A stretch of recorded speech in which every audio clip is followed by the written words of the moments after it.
مستفید فرمائے۔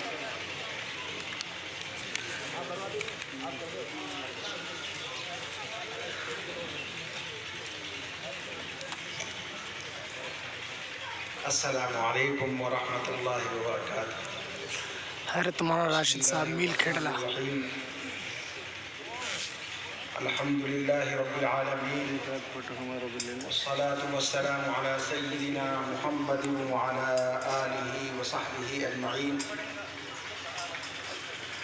اما بعد فاعوذ باللہ من الشیطان الرجیم، بسم اللہ الرحمن الرحیم۔ وَلَقَدْ كَرَّمْنَا بَنِي آدَمَ وَحَمَلْنَاهُمْ فِي الْبَرِّ وَالْبَحْرِ وَرَزَقْنَاهُمْ مِنَ الطَّيِّبَاتِ وَفَضَّلْنَاهُمْ عَلَى كَثِيرٍ مِّمَّنْ خَلَقْنَا تَفْضِيلًا۔ وقال النبي صلى الله عليه وسلم: الناس معادن كمعادن الذهب والفضة، رواه مسلم۔ بزرگوں اور بھائیوں، صالحین،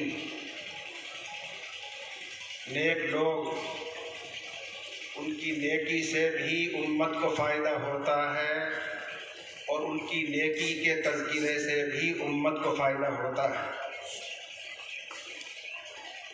اور جو اچھے لوگ ہوتے ہیں بعد کے، وہ ہمیشہ یہی کہتے ہیں: ربنا اغفر لنا ولاخواننا الذین سبقونا بالایمان ولا تجعل في قلوبنا غلا للذین آمنوا ربنا انک رؤوف رحیم۔ ان کی زبان یہی ہوتی ہے۔ اس لیے بہت مثبت، بہت مبارک قدم ہے جو ان بزرگوں نے، ان بھائیوں نے یہ اٹھایا ہے، اور ہم سب کو موقع ملا ہے کہ حضرت مفتی میوات علیہ الرحمہ کے تعلق سے ہم سن رہے ہیں اور جان رہے ہیں۔ میرے بھائیوں، اللہ تعالیٰ نے انسان کو پیدا فرمایا ہے، اور خود اللہ نے فرمایا: لقد خلقنا الانسان فی احسن تقویم۔ اللہ نے یہ فرمایا: کرمنا بنی آدم، بڑا اعزاز بخشا ہے۔ پھر یہ بھی فرمایا: فضلناہم علی کثیر ممن خلقنا تفضیلا، بڑی فضیلت بخشی ہے۔ پھر یہ اعلان بھی فرما دیا: وسخر لکم ما فی السماوات وما فی الارض جمیعا منہ، زمین، آسمان اور کائنات کی تمام چیزوں کو اللہ تعالیٰ نے اس انسان کے لیے مسخر کر دیا۔ وہ اس کو استعمال کرتا ہے۔ اللہ تعالیٰ نے اس کو اتنی ذہنی قوت اور صلاحیتوں کا خزانہ دیا ہے کہ پورے نظام کو کنٹرول کرتا ہے، ساری دنیا کو اپنے فائدے کے لیے استعمال کرتا ہے۔ اللہ رب العالمین نے جو انسان کو فضیلت بخشی ہے، جس کو وہ قرآن میں فرما رہے ہیں، میرے بھائیوں، اس فضیلت کی بنیاد کیا ہے؟ ہمیں اس پر جانا ہے۔ فضیلت کی بنیاد ہے علم۔ قرآن میں اللہ نے فرمایا: وَعَلَّمَ آدَمَ الْأَسْمَاءَ كُلَّهَا، اللہ نے فرمایا: الَّذِي عَلَّمَ بِالْقَلَمِ عَلَّمَ الْإِنسَانَ مَا لَمْ يَعْلَمْ۔ یہ بنیادیں ہیں۔ کسی بھی شخصیت کا جب ارتقاء ہوتا ہے، وہ ترقی کی طرف گامزن ہوتی ہے، تو اس ارتقاء کی بنیاد علم ہے۔ علم کے بغیر کسی شخصیت کا ارتقاء نہیں ہو سکتا۔ پہلے علم چاہیے، اور یاد رکھیں کہ یہ بنیاد جتنی مضبوط ہوگی، اس شخصیت سے امت کو، علاقے کو، بھائیوں کو اتنا ہی زیادہ فائدہ ہوگا۔ اس بنیاد کا مضبوط ہونا بہت ضروری ہے۔ اللہ کا شکر ہے، اس کا احسان ہے۔ آج جس شخصیت کے نام سے ہم یہاں پر اکٹھے ہوئے ہیں اور جن کے اچھے احوال کا تذکرہ ہم کر رہے ہیں، میں اس مجلس میں پوری یقین کے ساتھ اپنے بزرگوں کی موجودگی میں یہ بات کہتا ہوں کہ ہمارے زمانے کے جو قریبی علماء ہیں، ان میں یہ علم کی بنیاد بہت مضبوط ہے، وہ ممتاز تھے، اور علمی اعتبار سے ان کو جانا اور پہچانا جاتا تھا۔ یہ آپ نے بزرگوں سے سنا ہے، اور یہ بات بالکل مسلم ہے۔ کبھی ایسا ہوتا ہے کہ آدمی کی زندگی میں کچھ ایسے مراحل آتے ہیں کہ جن مراحل پر آدمی خود اپنے علم سے فائدہ نہیں اٹھا پاتا ہے، لیکن اللہ کا شکر ہے، یہ حضرات سب جانتے ہیں، آپ بھی جانتے ہیں کہ اللہ نے ان کو علم کی ایسی صفت سے نوازا تھا کہ وہ خود اس علم سے فائدہ اٹھاتے تھے اور علم کی برکت سے آنے والے حالات میں کسی بھی ایسی حالت سے اپنے آپ کو محفوظ کر لیتے تھے، اللہ کے فضل سے محفوظ ہو جاتے تھے کہ جن میں عام طور سے لوگ ڈگمگا جاتے ہیں۔ دو نمائندہ واقعے ہیں آج سے تقریباً 25 سال پہلے۔ ایک واقعہ ہوا تھا، پھر ایک آدمی نوح کی بڑے مدرسے کی مسجد میں کھڑا ہوا تھا اور اس نے کچھ نامناسب باتیں وہاں پر کہی تھی۔ میں وہ باتیں نہیں بیان کروں گا، وہ واقعہ بھی نہیں بیان کروں گا۔ اس نے تقریباً 5000 یا ہزاروں کم زیادہ آدمی وہاں کھڑے ہو کر کچھ نامناسب بات حضرت کے تعلق سے کہی تھی۔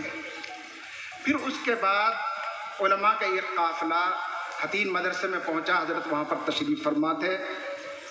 وہ آدمی آگے بڑھا اور حضرت کے کان میں اس نے کہا کہ حضرت مجھ سے اس دن غلطی ہوئی اور میں نے مسجد میں کچھ ایسا ویسا کہہ دیا تھا، میں آپ سے معافی مانگتا ہوں۔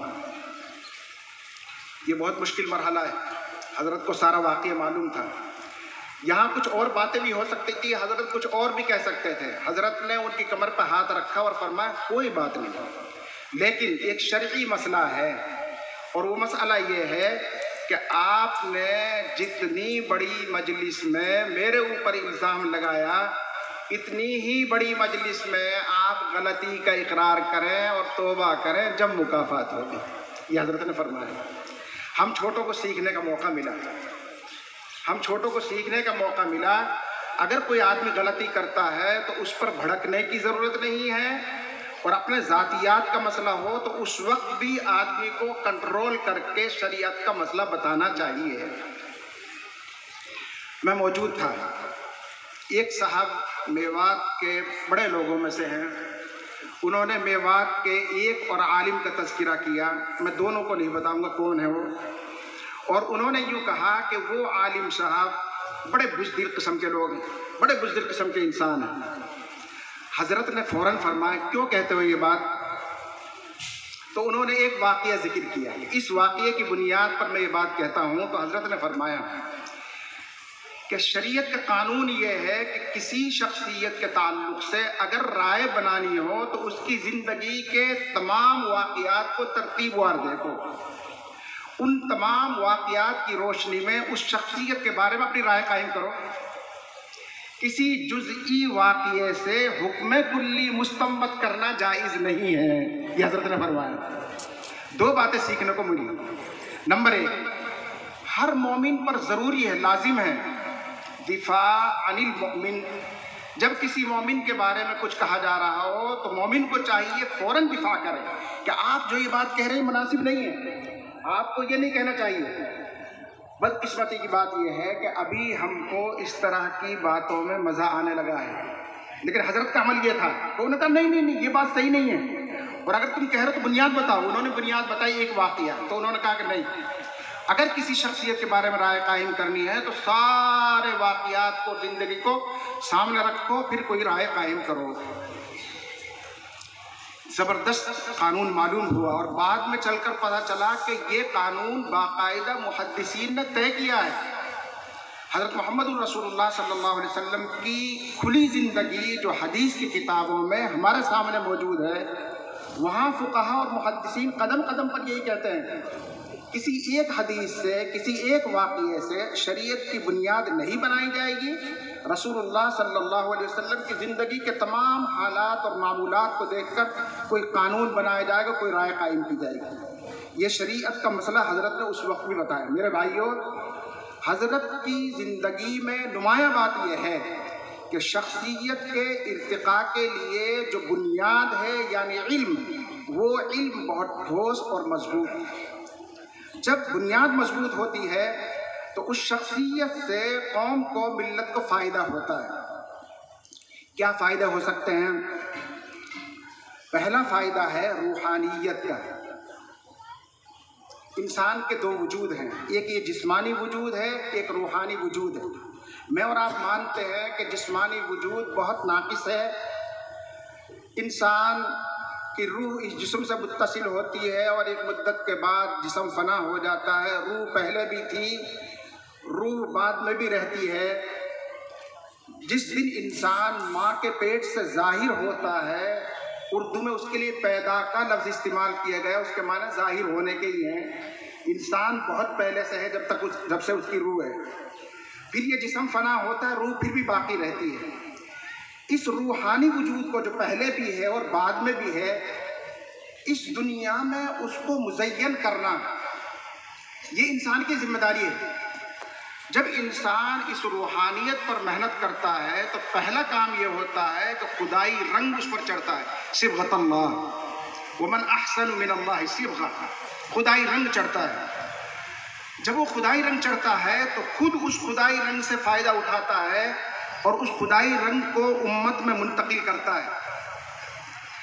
اگر میری یہ بات حضرت کے متوسلین کو، مریدین کو، ان کی اولاد کو نقصان نہ کرے، اللہ کرے نہ کرے، تو میں یہ بات مسجد کے صحن میں اعتماد کے ساتھ کہتا ہوں کہ حضرت کے تربیت یافتہ جو متوسلین ہیں، واللہ العظیم مجھ جیسے ناقص انسان کو جب وہ زمین پر چلتے ہوئے نظر آتے ہیں تو پرانے زمانے کی یادیں تازہ ہوتی ہیں. وہ سنتوں کے پابند ہیں، وہ معاملات کے بڑے سچے ہیں، سچ بولنے والے ہیں، وعدوں کی پابندی کرتے ہیں. اتباع سنت کا بہت بڑا حصہ ان کی زندگی میں موجود ہے. یہ وہ روحانیت تھی جس سے حضرت خود مزین تھے، پھر امت کو مزین کیا، امت میں منتقل کیا. اگر روحانیت پستی کی طرف جاتی ہے تو قرآن نے اس کو کہا فَمَثَلُهُ كَمَثَلِ الْكَلْبِ إِن تَحْمِلْ عَلَيْهِ يَلْهَثْ أَوْ تَتْرُكْهُ يَلْهَثْ. جب ترقی کی طرف جاتی ہے تو قرآن نے کہا صبغۃ اللہ ومن احسن من اللہ صبغہ، اور وہ خدائی رنگ میں رنگے ہوئے تھے اور انہوں نے امت کو خوب اس سے فائدہ پہنچایا. تو پہلی چیز ہے روحانیت. دوسری چیز ہے نافعیت. جب علم سے مزین ہوتا ہے اور روحانیت بڑھتی ہے تو اس بندے خدا کی نافعیت میں اضافہ ہوتا ہے. اور حدیث میں کہا گیا خیر الناس من ينفع الناس، سب سے بڑا اور اچھا انسان وہ ہے جس کی ذات سے لوگوں کو فائدہ پہنچتا ہے. اور قرآن نے ضابطہ بیان کر دیا وَأَمَّا مَا يَنْفَعُ النَّاسِ فَيَمْكُثُ فِي الْأَرْضِ. جو لوگوں کے لیے نافع بنیں گے وہی زمین پر باقی رہیں گے. جو خش و خاشاک ہوں گے، غیر ضروری ہوں گے، ان کا وجود مٹا دیا جائے گا. اور میرے بھائیوں، نافعیت کا سب سے اونچا درجہ وہ ہے جس کو امام بخاری علیہ الرحمہ نے صحیح سند کے ساتھ بیان کیا کہ حضرت محمد الرسول اللہ صلی اللہ علیہ وسلم نے فرمایا کہ میری مثال اس شخص کی سی ہے جو آگ کے گڑھے کے کنارے کھڑا ہوا ہے اور دونوں ہاتھوں سے تیار موجود ہے کہ کوئی آدمی اگر اس گڑھے میں کودنے کی کوشش کرے گا تو میں اس کا کھپچی بھروں گا اور اس کو آگ سے بچاؤں گا. یہ نافعیت کی سب سے اونچی شکل ہے. حضرت رحمۃ اللہ علیہ نے دعوت و تبلیغ کی لائن سے، خانقاہ کی لائن سے، درس و تدریس کی لائن سے پوری زندگی یہی کام کیا. میں نے بیاور کے جنگلات میں بڑی بڑی جماعتوں کے ساتھ ان کو دیکھا تھا. یہ ناتوابی بیاور جایا کرتا تھا اور ٹوٹی پھوٹی خدمت کرتا تھا، لیکن حضرت کا کام بہت بڑا تھا. اور ان کے ساتھ اس علاقے کے، شاید وہ لوگ اس مجلس میں موجود ہوں، اس علاقے کی ایک بڑی جماعت ہوتی تھی اور حضرت گاؤں گاؤں جایا کرتے تھے بڑے قافلے کو لے کر. وہ کیوں دھول پھانک رہے تھے، کیوں دوڑ رہے تھے؟ ان کا کام صرف یہ تھا، وہی چاہتے تھے کہ میرے یہ ساتھی بھی اور ان کے ذریعے سے اس علاقے کے سارے لوگ جہنم کی آگ سے بچ جائیں اور جنت کے مستحق بن جائیں. یہی نافعیت حضرت کی زندگی کا خاصہ ہے. میرے بھائیوں، ایک آخری چیز، 20 عوامل ہے تقریباً لیکن مجلس اجازت نہیں دیتی، اس لیے آخری چیز اور نقل کرتا ہوں. آخری چیز ہے اخلاقیت، اخلاقیات. آدمی کے اخلاق بلند ہوتے ہیں تو حضرت محمد الرسول اللہ صلی اللہ علیہ وسلم کے تعلق سے کہا گیا وَإِنَّكَ لَعَلَىٰ خُلُقٍ عَظِيمٍ. ان کے اخلاق اونچے تھے. اور اونچے اخلاق کی آدمی کی بڑی عمر کے ساتھ ایک معراج ہوتی ہے. وہ معراج رسول اللہ صلی اللہ علیہ وسلم کی سنت ہے. آپ توجہ فرمائیں تھوڑی سی. حضرت محمد الرسول اللہ صلی اللہ علیہ وسلم کے اصحاب کی تعداد بڑھی ہے اور لاکھوں سے متجاوز آپ کی حیات میں ہو گئے. ان صحابہ سے آپ الگ الگ پوچھئے، ہر ایک کی رائے یہ ہے کہ میرا تصور یہ ہے کہ میرا پیارا نبی سب سے زیادہ پیار مجھ سے کرتا ہے. میرا پیارا نبی سب سے زیادہ تعلق مجھ سے رکھتا ہے. یہ رسول اللہ صلی اللہ علیہ وسلم کے اخلاق تھے. یہ معراج ہمارے مفتی اعظم علیہ الرحمہ کو حاصل ہوئی. آپ حضرات اس کے گواہ ہوں گے. میں اپنے بارے میں بتاتا ہوں، چونکہ حضرت کی بیماری کا زمانہ کافی لمبا ہے. اس میں بارہا میری حاضری ہوتی رہی ہے. میں جتنی مرتبہ حاضر ہوا ہوں مجھے ایسا لگا کہ حضرت والا کا سب سے خاص تعلق اس ناچیز سے.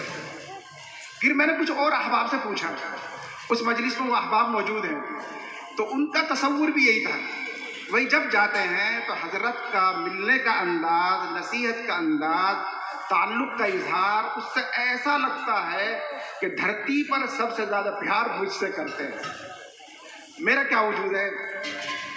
کوئی ایسی بات کمال کی یا صفات کی میں نہیں جانتا ہوں میرے اندر، لیکن میں جب بھی آتا تھا وہ مجھے بٹھاتے تھے، بہت قریب کرتے تھے اور میرے کان میں یہ بات کہتے تھے کہ کوئی دن ایسا نہیں ہے جس دن تمہارے درجات کی ترقی کے لیے یہ بندہ دعا نہ کرتا ہو. اور پھر ہر مجلس میں کہا قریب آ جاؤ، قریب آتے ہیں تو ایک لمبی نظم پڑھتے جس میں سے کچھ حصہ سمجھ میں آتا تھا، کچھ سمجھ میں نہیں آتا تھا، جو حضرت کا حال تھا اس وقت زبان کا. لیکن ایک لمبی نظم پڑھتے تھے کہ جو تمہارے لیے نظم میں نے مرتب کی ہے سنو وہ. تو پوری نظم پڑھ کر سناتے تھے. اب مجھے اس کا کچھ حصہ سمجھ میں آتا تھا، کچھ سمجھ میں نہیں آتا تھا، اور سر جھکائے میں سنتا رہتا تھا. میرے بھائیوں، یہ اللہ کے وہ نیک بندے ہیں کہ جو ان کے قریب آتا ہے اس کو لگتا ہے کہ سب سے زیادہ پیار مجھ سے کر رہے ہیں. آج اللہ کا شکر ہے وہ گئے ہیں اور اپنی میراث چھوڑ کر گئے ہیں اپنے مریدین اور متوسلین کی شکل میں، اپنی اولاد کی شکل میں. اللہ پاک ہم سب کو قدردانی کی توفیق نصیب فرمائیں. میرے بھائیوں، میرے اور آپ کے لیے سبق یہ ہے کہ اگر ہم اس زمین پر اللہ کا نیک بندہ بن کر رہنا چاہتے ہیں، ربانی بننا چاہتے ہیں، تو پہلا کام اپنے علم کی بنیاد کو مضبوط کریں. یہ سنی سنائی باتوں کے چکر میں نہ رہیں. یوں سنا، ایسا کہا گیا، یوں مفہومی چکر مت رہو. پڑھو، بغیر پڑھے کچھ نہیں ہے. علم کی بنیاد کے بغیر کچھ نہیں ہے میرے بھائیوں. علم حاصل کریں اور علم کو مضبوط کریں. خاص طور سے میری نسل کے جو علماء اور مجھ سے چھوٹے جو علماء ہیں ان سے میں کہتا ہوں، اللہ کے واسطے اپنی زندگی کو ضائع نہ کریں. پڑھیں، اپنی بنیاد کو مضبوط کریں. پھر آگے کے جو مسائل ہیں، روحانیت ہے، نافعیت ہے، اخلاقیات ہیں، ان کے ذریعے سے امت کو فائدہ پہنچے گا. اللہ پاک مجھے بھی توفیق دے، آپ حضرات کو بھی توفیق دے. السلام علیکم.